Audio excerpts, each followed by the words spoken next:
Hello, ഇന്നപ്പോൾ ഈ ക്ഷീണിച്ച് ഇന്നീ നിൽക്കുന്നത് എവിടെയാണെന്ന് വെച്ചാൽ നമ്മുടെ ആർ പി മോളിൻ്റെ ഫ്രണ്ടിലാണ്. 12 മാർച്ചിനെടുത്ത വീഡിയോ, അതായത് എൻ്റെ ഏട്ടൻ്റെ ബർത്ത്ഡേയുടെ അന്ന് ഗിഫ്റ്റോ സർപ്രൈസസോ ഒന്നും അറിയുകയും ചെയ്യാൻ പറ്റിയില്ല. ഫുൾ ഹോസ്പിറ്റൽ അങ്ങനെ ഇങ്ങനെ കുറേ ബിസിയും കാര്യങ്ങളായി. അപ്പോൾ അന്ന് വൈകുന്നേരം ഞങ്ങൾ കുറച്ച് ടൈം സ്പെൻഡ് ചെയ്യാമെന്ന് വിചാരിച്ചു ബർത്ത്ഡേ ആയിട്ട്. അപ്പോൾ ആ പാക്കറ്റ് എന്തുവാന്ന് ഞാൻ ലാസ്റ്റ് കാണിച്ചു തരാം. അങ്ങനെ ഞങ്ങൾ നേരെ ആർ പി മോളിൽ ഫുഡ് കോർട്ടിലേക്കാണ് പോയത്. മെനു ഒക്കെ എടുത്ത് വെച്ചേക്കുന്നുണ്ടോ, എന്തോ കാര്യമായി ഓർഡർ ചെയ്യാൻ പോകുന്നുണ്ടെന്നാണ് തോന്നുന്നത്. ഞാൻ വെയിറ്റ് ചെയ്യുകയാണ്. എന്തായാലും ഇപ്രാവശ്യം ഒരു ചെറിയ ബർത്ത്ഡേ ഡേറ്റ് ആയിട്ട് അങ്ങ് നടത്താമെന്ന് വിചാരിച്ചു. അങ്ങനെ ഒരു കോഫിയും ഒരു മിൻറ്റ് ലൈമും ഒരു ചോക്കോ ബോബോ ഷേക്ക്, ഇത്രയാണ് ഞങ്ങൾ ഓർഡർ ചെയ്തത്.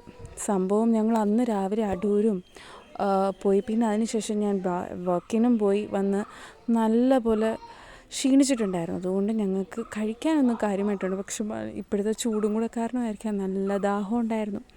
അങ്ങനെ ഞങ്ങൾ ഇതൊക്കെ കുടിച്ച് ഞങ്ങൾ കുറച്ച് ടൈം ഞങ്ങൾ ഇങ്ങനെ അങ്ങ് ഈ ബർത്ത്ഡേ സ്പെൻഡ് ചെയ്യാമെന്ന് വെച്ചു. എന്തായാലും ഓർഡർ ചെയ്ത സാധനങ്ങളെല്ലാം സൂപ്പർ, എന്നാലും മിൻറ്റ് ലൈം അടിപൊളിയായിരുന്നു കേട്ടോ.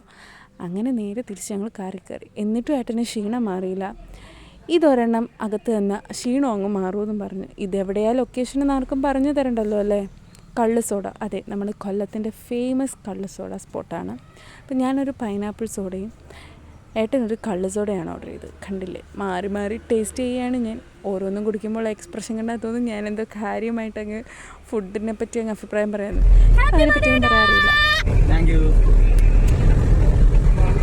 ഇതെല്ലാം കഴിഞ്ഞ് ഞങ്ങൾ തിരിച്ച് രാത്രി വീട്ടിലെത്തിയപ്പോൾ ഞാനൊരു പാക്കറ്റ് കാണിച്ചില്ലായിരുന്നു. അതെന്താണെന്ന് വെച്ചാൽ 3 വർഷം മുമ്പേ പണയം വെച്ച എൻ്റെ ഏട്ടൻ്റെ സ്വന്തം ഞങ്ങൾ എൻഗേജ്മെൻറ്റ് റിങ്ങാണ്. 3 കൊല്ലത്തിന് മുകളിലായി അത് ഞങ്ങളുടെ കയ്യിൽ നിന്ന് പോയിട്ട്.